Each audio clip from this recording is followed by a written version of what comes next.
Alors, professeur, allô? Écoute, j'ai bien suivi les reportages. Vous avez suivi? Alors, ça, alors la dernière, enfin, la personne qui vient de prendre la parole après l'autre, c'était le président de la jeunesse, dont l'ancien président de la jeunesse, dit Mabeka dans la localité.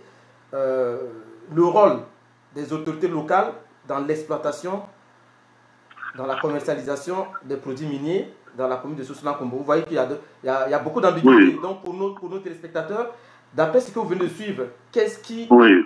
quelles sont les lacunes, quelles sont des ambiguïtés Alors, voilà. dans tout ce que je viens de suivre, je tire d'abord une première conviction. C'est que nos règles de droit comprennent tous les cas de figure. Mais nous avons un problème au niveau de l'application. Je m'explique. La première des règles que j'ai l'intention de rappeler ici, c'est une disposition du Code minier, l'article 48, alinéa 3. Je vais le lire parce qu'il est très clair pour que tous les compatriotes comprennent. Aucun membre du gouvernement, aucun député, aucune autorité administrative, civile ou militaire, aucun fonctionnaire ou agent de l'État, aucun militaire en fonction ne peut se livrer à l'exploration, à la recherche, à l'exploitation, à la collecte, à la détention, au transport et à la commercialisation des substances minérales, ni prendre une participation dans une société quelconque. Fin de la citation. Pourquoi je cite cela? Si cette interdiction existe, c'est parce que les autorités dont je viens de parler sont des autorités qui sont chargées de contrôler la gestion et l'application des différents contrats qui ont été souscrits. Ce sont ces autorités qui sont chargées, lorsque le permis a été concédé, de venir vérifier sur place que les termes dans lesquels ce permis a été concédé ont été bien respectés par le co-contractant, par l'autre partie, par l'entreprise étrangère. Or, nous savons très bien, et c'est vrai aussi à Soussouna-Kombo, que certaines de nos autorités, locales et pas seulement locales, ont des intérêts dans les minerais. Comment voulez-vous être juge et parti? Comment voulez-vous contrôler des entreprises étrangères si vous avez déjà partie liée, si vous vous êtes entendu avec les entreprises étrangères? Comment voulez-vous? Ça, c'est le premier point. La deuxième chose, puisque nous sommes ici sur des problématiques des populations locales, vous avez évoqué tout à l'heure la nécessité de consulter les populations locales avant tout permis ou toute autorisation. Tout à fait.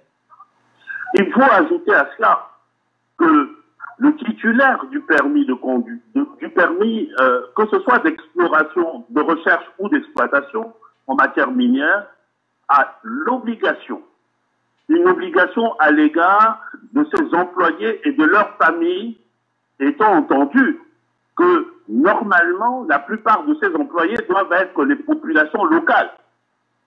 Il a l'obligation d'abord d'assurer à ses employés des conditions de travail et de vie décentes.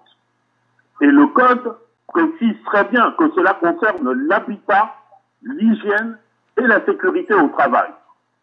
Et nous savons combien d'accidents de travail il y a dans ces conditions-là et comment on les traite. Et ça, c'est une obligation pour le titulaire d'un permis.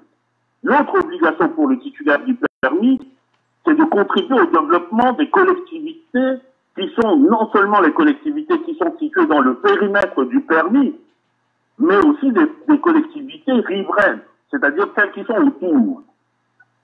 Et le Code précise bien que cela inclut aussi la construction de voies d'accès, les routes, mais aussi la construction d'infrastructures sociales de base.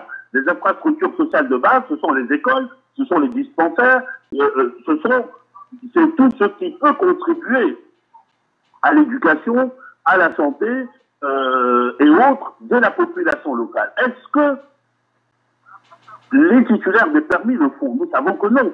Mais la question qui mérite d'être posée, c'est est-ce que nos autorités se donnent les moyens de faire en sorte que ces obligations-là soient respectées? Sachant que ce que nous sommes en train de dire dans le Code minier, j'ai eu l'occasion de lire différentes conventions minières qui ont été signées, notamment avec des sociétés chinoises, dont des sociétés qui sont, je dirais, presque cousines à celles qui opèrent à Soussouna-Kombo.